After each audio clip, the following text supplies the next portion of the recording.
मंगलवार की शाम को उत्तर प्रदेश के हाथरस जिले में एक भयानक भगदड़ में कम से कम 116 लोगों की मौत हो गई है।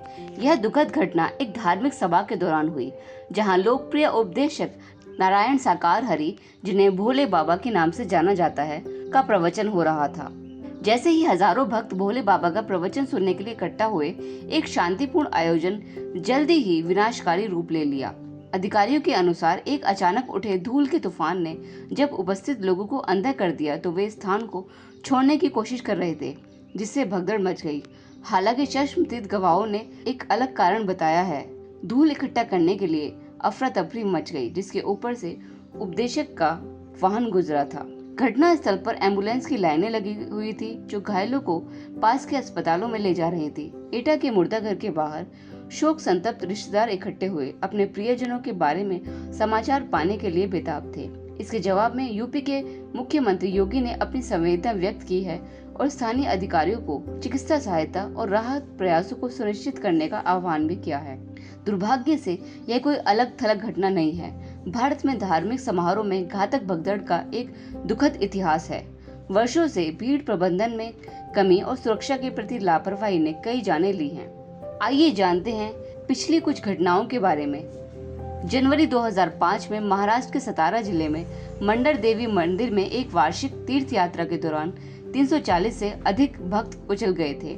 अगस्त 2008 में हिमाचल प्रदेश के शिखर में स्थित नैना देवी मंदिर में भूस्खलन के अफवाहों के कारण मची भगदड़ में लगभग 145 तीर्थ यात्रियों की मौत हो गई थी। सिर्फ एक महीने बाद सितंबर 2008 में राजस्थान के चामुंडा देवी मंदिर में नवरात्रि उत्सव के दौरान बम की अफवाह के कारण मची भगदड़ में 224 लोगों की मौत हो गई थी।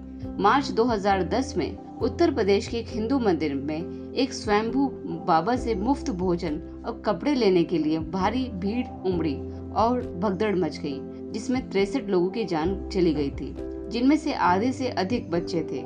जनवरी 2011 में केरल के इडुक्की जिले में पुलमेडी में घर लौटते तीर्थयात्रियों के बीच एक जीप की दुर्घटनाग्रस्त होने से 104 सबरीमाला भक्तों की मौत हो गई। नवंबर 2011 में हरिद्वार में गंगा नदी के किनारे हर की पौड़ी घाट पर भगदड़ मचने से कम 20 लोगों की जान चली गई। फरवरी 2013 में उत्तर प्रदेश के कुंभ मेले में जब एक विशाल भीड़ जमा हो गई, तब भगदड़ मच गई और कम से कम 36 हिंदू तीर्थ यात्रियों की मौत हो गई। इस मेले में 2 महीने तक 100 मिलियन से ज्यादा तीर्थ यात्री इकट्ठा होते हैं। 2013 के लास्ट में एमपी के रतनगढ़ मंदिर में नवरात्रि उत्सव के दौरान भगदड़ में लगभग 115 लोग मारे गए थे। और हाल ही में जनवरी 2022 में जम्मू और कश्मीर के वैष्णो देवी मंदिर में भगदड़ में कम से कम 12 भक्तों की जान चली गई। इन बार बार होने वाली त्रासदियों से, हादसों से यह स्पष्ट होता है कि बड़े समारोह में बेहतर भीड़ प्रबंधन और सुरक्षा उपायों की सख्त आवश्यकता है।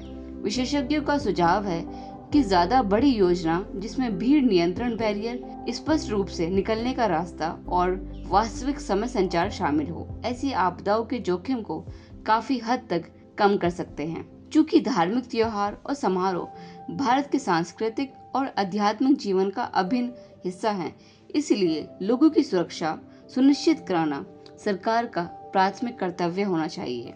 हाथरस और अन्य पिछड़ी घटनाओं में जान गंवाने वालों का शोक मनाते हुए यह जरूरी है कि हम इस पर विचार करें कि भविष्य में ऐसी हादसों को कैसे रोका जा सकता है।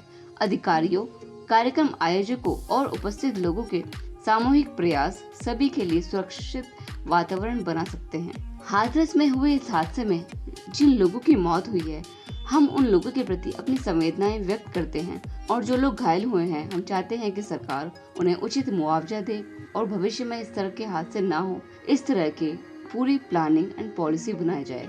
क्योंकि समय समय पर इस तरह से हादसे होना जनता के लिए बहुत ही ज्यादा हानिकारक है और इस तरह के हादसे यह शो करते हैं कि सरकार किस तरह से अपनी जिम्मेदारियों के प्रति अवेयर नहीं है, जिस वजह से ऐसी घटनाएं दिन प्रतिदिन हमारे समाज में हो रही हैं।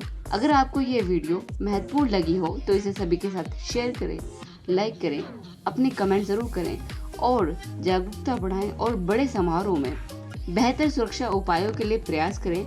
सुरक्षित रहें और हमारे चैनल को देखने के लिए धन्यवाद।